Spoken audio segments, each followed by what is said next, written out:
So here in this problem we have to evaluate limit x tends to 0 sin x into sin inverse of x minus x square whole upon x raised to 6. Now first of all, before solving the problem, I'll assume the given limit as L. So here I'll say let L equal to limit x tends to 0 sin x sin inverse of x minus x square upon x raised to 6. Now we'll substitute the given limit, that is x tends to 0, and we'll check whether we are getting indeterminate form or finite value.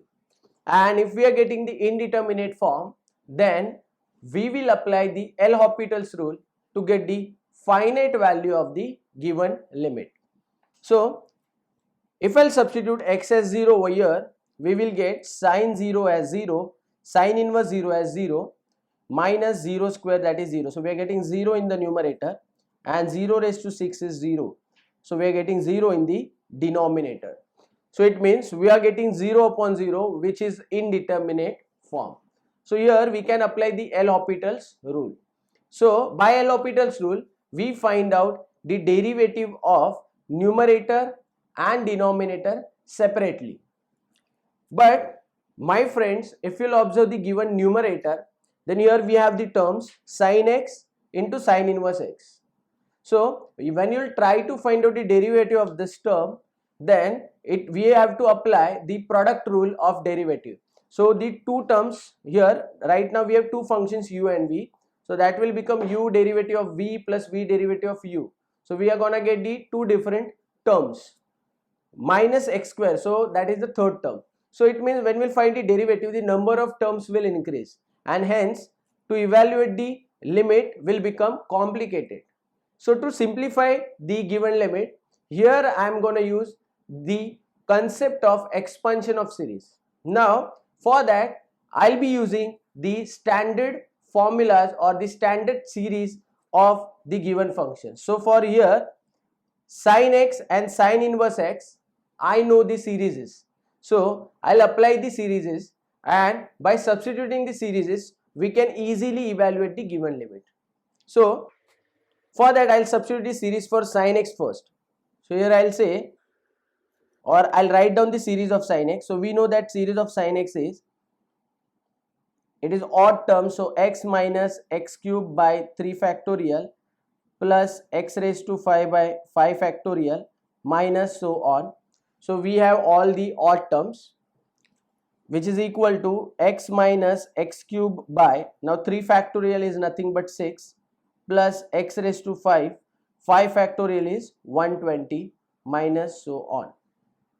Similarly, the series for sin inverse x is x plus x cube by 6 plus 3 upon 40 x raised to 5 plus so on. So now we'll substitute these two expansions in the given function. So here we will get, therefore L as limit x tends to 0, sin x is this, so that will become x minus x cube upon 6 plus x raised to 5 upon 120 minus so on. Now I am restricting my series till x raised to 5, and the reason being, in the denominator we have the highest power as x raised to 6. It means in the numerator I'll be going till the power x raised to 6, because x raised to 6 and x raised to 6 can be cancelled and we can get the finite value of limit. And if we'll take the further terms, that is higher powers of x, that is let's say x raised to 7, x raised to 8 or x raised to 9, then in that case when you'll cancel it with the x raised to 6 in the denominator, then you will always get one extra x term. It means if we have x raised to 7 in the numerator, and if you are cancelling it with x raised to 6, you will get extra x in the numerator. With x raised to 8 in the numerator, you will get x square extra in the numerator after cancellation with x raised to 6. and as we have the limit x tends to 0, then all those higher powers are gonna be 0, and hence I won't consider the highest power or higher powers of x. So I'll be considering the maximum power as x raised to 6, and here in the series of sign the next power would be x raised to 7, and I don't want the x raised to 7 power, so I've restricted over here. Now let's see the sine inverse x. So for that the series is x plus x cube upon 6 plus 3 upon 40 x raised to 5 plus so on. So here also I am restricting the series till x raised to 5, and the last term is minus x square whole upon x raised to 6. Now we'll multiply these two brackets. So here we'll get x into x, that is x square. So therefore L is equal to limit x tends to 0 x square, next x into x cube upon 6 is x raised to 4 upon 6, so plus x raised to 4 upon 6, x into this term is 3 upon 40 x raised to 6, so plus 3 upon 40 x raised to 6. Now we'll multiply the second bracket with minus of x cube upon 6. So this term into x is minus of x raised to 4 upon 6. This term into this term will be minus of x raised to 6 upon 36. Next, this into this is 3 and this 6 will be cancelled. Here we'll get 2. So 2 into 40, that is 80. So we'll get x raised to 8 upon 80. So minus x raised to 8 upon 80. And we don't want the powers which are higher than 6. So I won't consider the term. And hence I will just write down the dot things.